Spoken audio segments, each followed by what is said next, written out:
અમદાવાદ શહેર જે ગરીબો અને મધ્યમ વર્ગની જીવાદોરી સમા કોર્પોરેશનની એમટીએસ બસ એના અંદર વર્ષોથી 1947થી આ સંસ્થા કામ કરી રહી છે. એ વખતે ખાલી 112 બસ હતી, એની જગ્યાએ અત્યારે 400 બસો વધી અને 728 બસો છે. એના અંદર વધારો કરી આ બજેટના અંદર ટોટલી 1111 બસ રોડ પર દોડતી થશે અને નવા રૂટના અંદર જે ઔડાના વિસ્તારમાં જે નવી ટીપીના વિસ્તાર વધ્યો છે એના અંદર બી લાંબે સુધી બસ દોડાવવામાં આવશે. સ્વાતંત્ર્ય સેનાનીઓ જે છે એ એમના ઘરના પ્રજ્ઞાચક્ષુ રિપોર્ટર્સ ભાઈઓ, યુનિવર્સિટી તથા રહેતા વૃદ્ધા બધાના જે 65 વર્ષથી વધુ ઉંમરના સિનિયર સિટીઝનો વ્યક્તિઓ મફત મુસાફરી પાસમાં આ સંસ્થા કરે છે અને એ જ રીતે ચાલુ રાખી જરૂરી ધ્યાનમાં રાખે છે. અને આ વખતે જે બજેટ મૂકવામાં આવ્યું હતું એના અંદર નવો વધારો કોર્પોરેશનથી 641.50 નો હતો, એમાં વધારો કરી અને 673.50 કરોડનું કરવામાં આવ્યું છે. અમદાવાદ શહેરના ઓડા વિસ્તારમાં જુદા જુદા વિસ્તારમાં નવા રૂટ કરવામાં આવતી માંગણીઓ ધ્યાનમાં લેતા ટ્રાન્સપોર્ટ ચેરમેન શ્રી દ્વારા સૂચવેલા 1052 બસ રૂટની વધુ 59 બસ નવી ઉમેરી અને 1111 બસ આપણે શરૂ કરવાના છે. હાલમાં અમદાવાદના વિસ્તારની બહાર 15 કિલોમીટર જે બસ રૂટ હતી એના અંદર 5 કિલોમીટરનો વધારો કરી 20 કિલોમીટર બસ દોડાવવાની છે. અમદાવાદ મ્યુનિસિપાલિટી કોર્પોરેશનના 7 ઝોનમાં એસએસના નવા બસ સ્ટોપ બનાવવાનો એક કર્યું છે.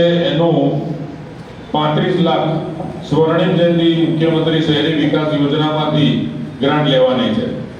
અમદાવાદ મ્યુનિસિપાલિટી તમામ ડેપો ટર્મિનલોમાં જન મિત્ર સ્માર્ટ કાર્ડ હોલ્ડરોને વાઈફાઈ સુવિધા આપવાનું ઠારવવામાં આવેલ છે. એનો અંદાજિત 5 લાખ રૂપિયા સ્વર્ણિમ જયંતિ મુખ્યમંત્રી શહેરી વિકાસ યોજનામાં ગ્રાન્ટમાંથી ફાળવવામાં આવશે. સારંગપુર ટર્મિનલના દરવાજા જેમ કે હેરિટેજ સ્કૂલ લુક આપી ડેવલપ કરવા ઠારવવામાં આવેલ છે. તેનો અંદાજિત ખર્ચ 60 લાખ સ્વર્ણિમ જયંતિ જે મુખ્યમંત્રી શહેરી વિકાસ યોજનામાં ગ્રાન્ટ આપવામાં આવશે.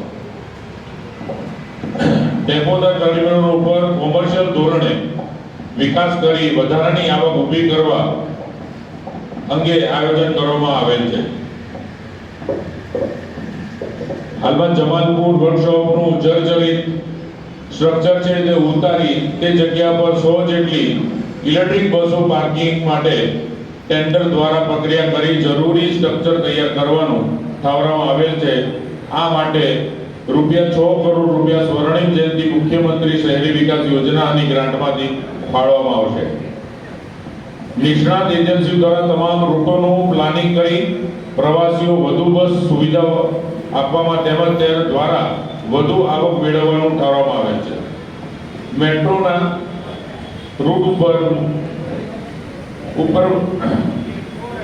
અમદાવાદ મ્યુનિસિપાલિટી બસોનું પ્રવાસીઓને કનેક્શન મળી રહે એ માટે સર્ક્યુલર રૂટ આયોજન કરી બસોનું મૂકવામાં આવેલ છે. અમદાવાદ મ્યુનિસિપાલિટી બસ ઓનલાઈન ટ્રેડિંગ તથા લાઈવ સ્ટેટસ મળી રહે તે રીતે આયોજન કરવાનું ઠારવવામાં આવેલ છે. 15મા નાણાં પંચની ગ્રાન્ટમાંથી અંદાજિત ₹25 કરોડ મેળવી વધુ 6 ઇલેક્ટ્રિક બસ ડબલ ડેકર બસનું ખરીદવાનું આયોજન કરેલ છે. આ વર્ષમાં ટ્રાન્સપોર્ટ સર્વિસની ઝીણામાં ઝીણી બાબતો પ્રત્યે ધ્યાન દોરી ચમત્કાર સૂચનાઓ માનમાં રાખી મુખ્યમંત્રી શ્રી, માનનીય શહેરી વિકાસ મંત્રી, માનનીય શ્રી વાહન વ્યવહાર મંત્રી શ્રી, માનનીય શ્રી મેયર શ્રી, માનનીય Shri deputy mayor Shri, standing committee chairman Shri, ભાજપના નેતા શ્રી તેમજ વિપક્ષ નેતા દંડક ચેરમેન સ્કૂલ બોર્ડના મ્યુનિસિપલ કાઉન્સિલો, ટ્રાન્સપોર્ટ કમિટીના સભ્યો, અમદાવાદ મ્યુનિસિપાલિટીના પત્રકારો, ઇલેક્ટ્રિક મીડિયા, અસંખ્ય નાગરિકોનો સહાયપૂર્વક દ્રઢ અને મજબૂત માર્ગદર્શન મળ્યું છે. તે ઉપરાંત મ્યુનિસિપાલિટી કમિશનર તથા ડેપ્યુટી કમિશનર તથા મેનેજર શ્રી તંત્રના સૌ અધિકારીઓ મળી નગરજનોને શ્રેષ્ઠ સેવા પૂરી પાડવા શક્ય તંત્ર લોકાભિમુખ બને તે માટે તમામ પ્રકારના સાથ સહકાર આપ્યો છે. તે સૌ કોઈને આ તબક્કે અંતઃકરણપૂર્વક આભાર માનું છું. આવનાર દિવસમાં સૌનો સાથ, સૌનો વિકાસ, સૌનો સહાય તેમજ સૌનો વિકાસ આ પરિવાર વધુમાં વધુ સારું કામ કરશે એવી અભિનંદન. ભારત માતા કી જય. બીએસના બજેટ અંગેની પ્રેસમાં ઉપસ્થિત સૌએ ઉપસ્થિત મંચ પર મહાનુભાવો અને બીએસના સુપ્રિન્ટેન્ડન્ટ શ્રી અને બીએસના સભ્યશ્રીઓ, શેઠ વાડીલાલ સારાભાઈ જનરલ હોસ્પિટલ, શેઠ ચિનાઈ પ્રસૂતિ ગૃહ અને Sheth KM school of post graduate medicine અને રિસર્ચનું draft budget medical superintendent Shri દ્વારા અંદાજિત 211 કરોડ 96 લાખ રૂપિયાનું બજેટ રજૂ કરવામાં આવેલ. આજ રોજ અમદાવાદ મ્યુનિસિપલ કોર્પોરેશનની ચૂંટાયેલી પાંખ દ્વારા તથા શીર્ષકત્વ નેતૃત્વ તથા પ્રભારીશ્રીના માર્ગદર્શન થકી રૂપિયા 49 કરોડ 99 લાખના સુધારો સૂચવવામાં આવે છે. જે બાદ કુલ 261 કરોડ 95 લાખનું અમદાવાદ શહેરના નાગરિકોની આરોગ્ય સુખાકારીને ધ્યાનમાં લઈ બજેટ રજૂ કરવામાં મંજૂર કરવામાં આવેલ છે. શહેરના નાગરિકોને વધુ ગુણવત્તાસભર સારવાર માટે જુદા જુદા વિભાગમાં આધુનિક સાધનો વસાવવા રૂપિયા 35.8 કરોડ ફાળવવામાં આવે છે. નર્સિંગ સ્કૂલમાં મલ્ટીમીડિયા ફેસિલિટી ઉપલબ્ધ કરાવવા તેમજ વિદ્યાર્થીઓના વિઝિટ માટે નવી બસ વસાવવા વધુ રૂપિયા 28 લાખની જોગવાઈ કરવામાં આવે છે. હોસ્પિટલમાં સારવાર માટે આવતા ગરીબ અને મધ્યમ વર્ગના દર્દીઓ માટે જરૂરિયાત મુજબની દવાઓ વિના મૂલ્યે ઉપલબ્ધ કરાવવા રૂપિયા 2 કરોડ ફાળવવામાં આવે છે. હોસ્પિટલોમાં ચલાવવામાં આવતી મલ્ટી સ્પેશિયાલિટી ફેસિલિટીના અપગ્રેડેશન માટે રૂપિયા 25 લાખની જોગવાઈ કરવામાં આવે છે. તબીબી સારવાર માટે સચોટ નિદાન માટે ખૂબ જ જરૂરી નવું સીટી સ્કેન મશીન વસાવવા રૂપિયા 200.50 કરોડ ફાળવણી કરવામાં આવે છે. હૃદયના દર્દીઓ માટે અત્યંત મહત્વનું નવું ઇકો મશીન વસાવવા માટે રૂપિયા 50 લાખની ફાળવણી કરવામાં આવે છે. પેટના આંતરિક ભાગની તપાસમાં ખૂબ જ અગત્યનું નવું સોનોગ્રાફી મશીન વસાવવા રૂપિયા 20 લાખની જોગવાઈ બીએસ હોસ્પિટલમાં કરવામાં આવી છે. હોસ્પિટલના ટ્રોમા સેન્ટરની બાજુમાં આવેલ ઓપીડી બિલ્ડિંગ બ્લોકના જરૂરી રિપેરિંગ, સ્ટ્રેન્થનિંગ અને રિટ્રોફિટિંગની કામગીરી કરાવવા માટે વધુ રૂપિયા 40 કરોડની જોગવાઈ કરવામાં આવે છે.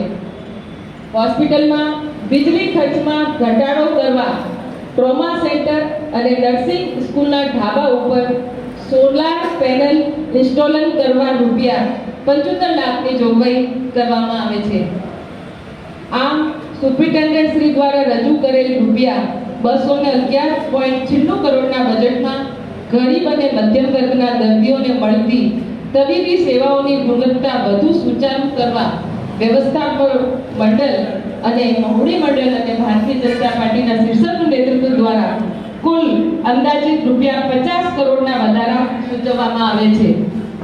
સામાન્ય ખર્ચ માટે રૂપિયા 196.74 કરોડ, અસામાન્ય ખર્ચ માટે રૂપિયા 65.21 કરોડ, કુલ રૂપિયા 261.95 કરોડમાંથી હોસ્પિટલની આવક રૂપિયા 2.69 કરોડ તથા ગુજરાત રાજ્ય સરકારની ગ્રાન્ટ રૂપિયા 2 કરોડ બાદ કરતા રૂપિયા 257.26 કરોડ અમદાવાદ મ્યુનિસિપલ કોર્પોરેશન પાસેથી ગ્રાન્ટ પેટે મેળવવાના થાય છે. સૌનો ધન્યવાદ.